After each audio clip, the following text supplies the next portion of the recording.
4th. Big night of college basketball on this Tuesday. This is what a Tuesday night in January looks like when conference action is underway all around the country. And in the SEC, with 6 of the top 10 in the AP poll released yesterday afternoon, you're going to see a lot of ranked versus ranked and a lot of top 10 tilts. How about this one in Gainesville?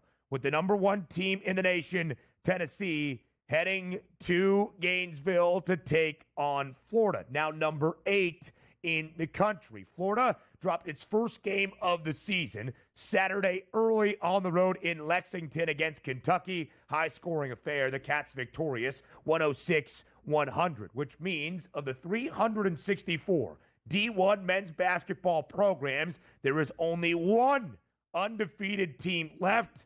It is those Vols, the number 1 team in the country, and a perfect 14-0. And yet, Joe, Tennessee catching points tonight. They are near the swamp. Total 148.5. What do you expect for this top 10 tilt in Gainesville?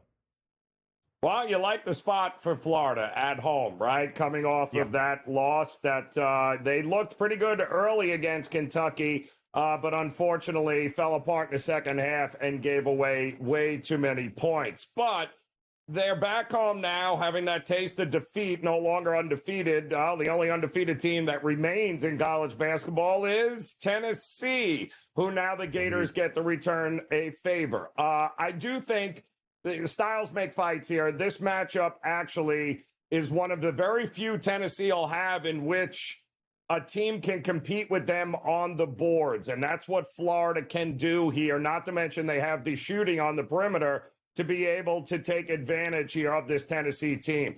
Feels like Florida, and the reason they're a 2.5 point favorite here. I took Florida on the money line, Ben. I like them to bounce back here. Tennessee is not going to run the table and go undefeated. I think this is a great matchup for Florida, one that'll get them back on track. And I do think as long as they handle business on the boards and don't give Tennessee extra shots and possessions, I think Florida wins this game. Yeah, you know what's really interesting, Joe? There are a lot of times in college sports where a line feels very indicative, a very strong number. That is the Gators here. Most people would say number 1 team in the country, the only undefeated side left. They should be even a slight favorite, albeit on the road in a conference matchup.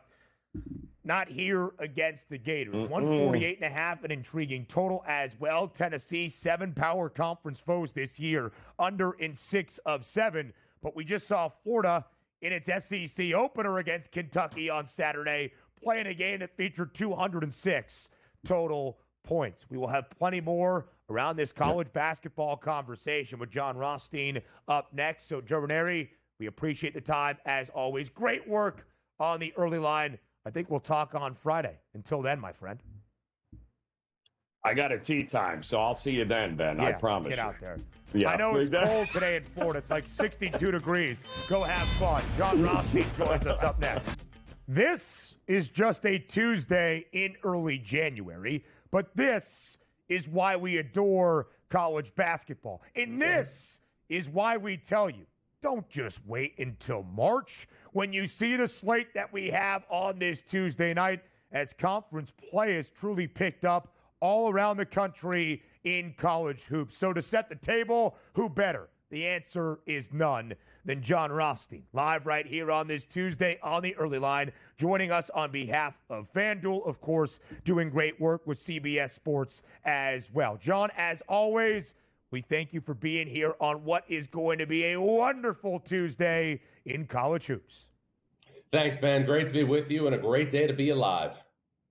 It is indeed. Jon, let's start with a top 10 tilt tonight in Gainesville. Pretty much each and every game in the SEC throughout the conference schedule this year in college hoops, now in 2025, has the potential to be a marquee matchup, including a top 10 tilt between number 8 Florida now and the top team in the land, that is number 1 Tennessee. Florida lost on Saturday, early on Saturday in Lexington against Kentucky. First loss this year for the Gators. Oklahoma went down this weekend as well, which means, Jon, only one undefeated team left in Division I men's college basketball.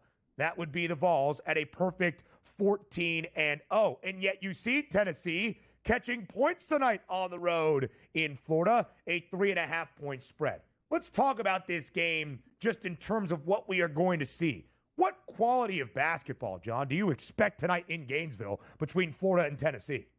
High-level quality basketball, and I think one of the major takeaways that I had from Saturday's game at Rupp Arena between Kentucky and Florida was, even though Kentucky was fortunate enough to win the game in what was a classic early season league game in college basketball, Florida proved how good it is. If you're good enough to go on the road and score 100 points at Rupp Arena, you have the chops to be a major, major player on the neutral court in the NCAA tournament. And the Gators' perimeter, Walter Clayton Jr., Will Richard, Elijah Martin, combining for over 60 points on Saturday against Kentucky. They're the real deal, and they will be matched up with Tennessee's perimeter troika of Zakai Ziegler, Chaz Lanier, and I believe the early favorite for National Defensive Player of the Year in Jemai Mashak. Sounds delicious, doesn't it, Ben?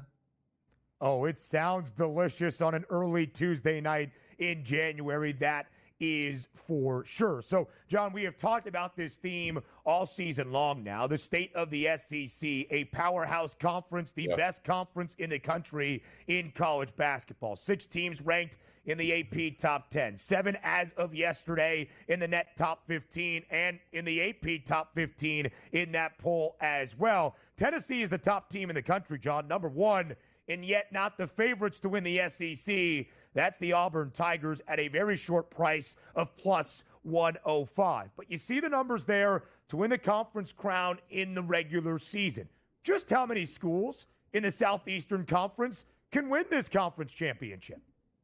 Well, I think right now you have to look at 5 or 6: Tennessee, Auburn, Alabama, Kentucky, Florida. And I think Buzz Williams' team is a Final Four dark horse. You know, I had the fortunate assignment in December to be on the call for when Texas A&M played Purdue in Indianapolis, and Texas A&M's physicality bothered Purdue from tip to finish in that game. It was a tremendous win for the Aggies, and you know, I value returning personnel in college basketball more than anything else.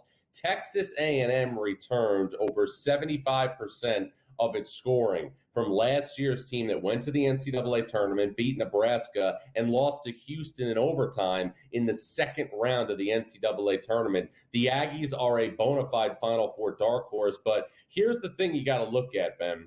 There are teams that are going to be seeded 4, 5, 6 in the SEC tournament that still are going to be picked by many people to go to an Elite Eight or a Final Four. That's how good the SEC is this year.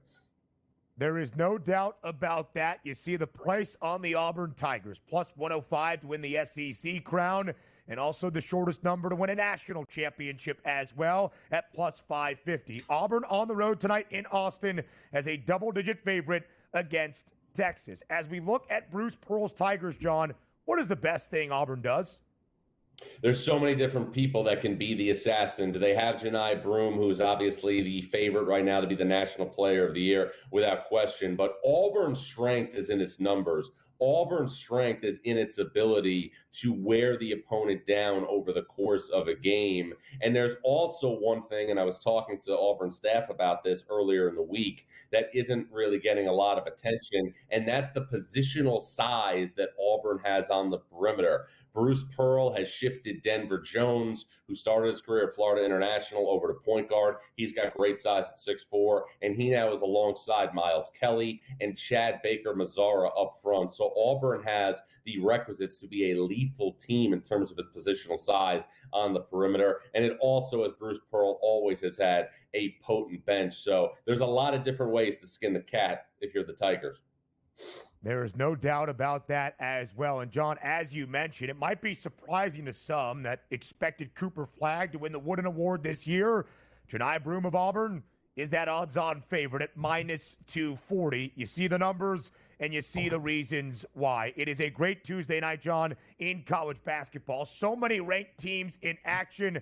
I'm going to make you do something very difficult here. Look at this list of 6 matchups that we put up on the marquee in Highlight 1. Which game has your attention the most?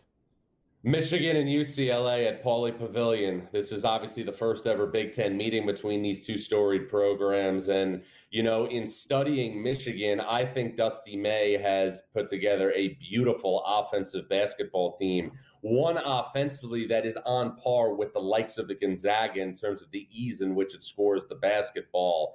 Michigan has scored 75 or more points in 8 of its last 9 games. Michigan is averaging 79 points per game in its 3 Big Ten games. But Michigan is obviously facing a very desperate UCLA team tonight in Westwood, one that did not have Eric Daly nor William Kyle in Saturday's loss at Nebraska, where the Bruins won 4 of 28.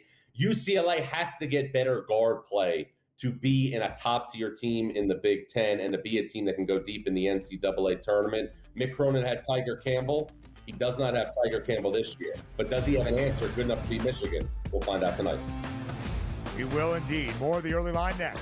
Live right here on the early line, we round out these 3 hours together on a Tuesday morning. Big news around the NFL, as you can expect all week. We've got 14 teams into the NFL postseason. We have previewed each and every game, and we will continue to do so this week on the early line of the opening round and Super Wild Card Weekend. All 6 matchups that we have.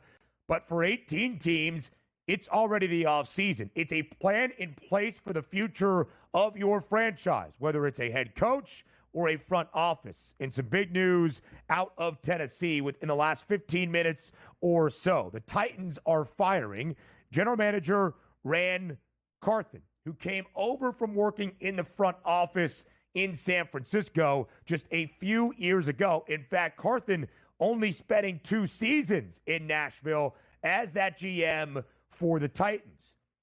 It's been a precarious one, if I would say. Drafting Will Levis, as many thought, wasn't a great move. Now, to Tennessee's credit, Ran Carthon made that decision with the second pick of the second round and not a top 5 pick, which was the feeling entering the 2023 NFL draft. But Tennessee did not answer a question of who would be their franchise quarterback after Ryan Tannehill's days as a Titan came to a close. And then interesting moves this offseason.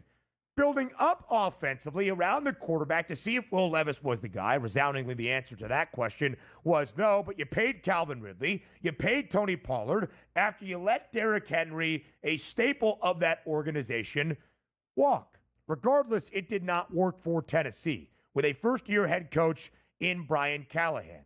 A 3-14 record, not a single cover for the Titans in any of their 14 losses, which showed that when they were an underdog and not expected to win a game, they didn't. And for Tennessee this season, 2-15 against the spread. That is the worst cover team in the history of the National Football League since the merger, even 3 years prior to that, in the Super Bowl era. As unprofitable as we have seen a team in the history of the NFL. That's not a great distinction to have on the resume either. But it is always interesting when you fire a GM early on in their tenure, when that GM was the guy to hire the current head coach in place, who frankly hasn't proven his head coaching pedigree, that being Brian Callahan. Now a new GM is either going to be elevated or hired that is going to have Brian Callahan, not the guy he handpicked or selected. Interesting situation, of course, now in Nashville. Anything else that comes out this afternoon around the National Football League, we will make sure to bring you tomorrow on the early line. But as we shared, what a night on this Tuesday in college basketball. You can expect this pretty much every Tuesday night throughout the month of January, throughout February, and into early March. This is the beauty of conference action in this sport, especially in the SEC, when there are so many good teams. 6 of the AP top 10, 7 of the AP top 15, 7 teams ranked in the net top 15 as of yesterday afternoon. Don't really think that changed much either. There wasn't a ton of action that we saw on a Monday night. So then let's look at the national championship odds, where the national championship favorite is the Auburn Tigers, who hail from what conference? The SEC. Tennessee is the number 1 team in the country, the only undefeated school left out of 364 D1 men's teams, and they don't even have the best price. They're 10-1, tied for that third best number alongside Houston. Still a lot of hope for this Duke team that takes on Pitt tonight, as you saw in what should be a great game in ACC action, yet the Blue Devils close to a 15-point favorite at home inside Cameron Indoor. Iowa State handling Baylor over the weekend. The Cyclones, the number 3 team in the country. Alabama, an SEC team. Kentucky, an SEC team. Florida, an SEC team. The Gators, a big one tonight, of course, at home in Gainesville as a 3.5-point favorite, expected to hand Rick Barnes' Volunteers team their first loss of the season. Just keep an eye on UConn. Of course, they have the pedigree. 2 consecutive national championships, looking for a third in a row. The first to do that since John Wooden's UCLA Bruins in the late 60s into the early 70s when UCLA won 7 in a row. And UConn in the continental United States, not in Hawaii, perfect. 12-0 this year. That does it for the early line on this Tuesday. We'll see you tomorrow, a Wednesday, 8 a.m. Eastern Time here on The Grid.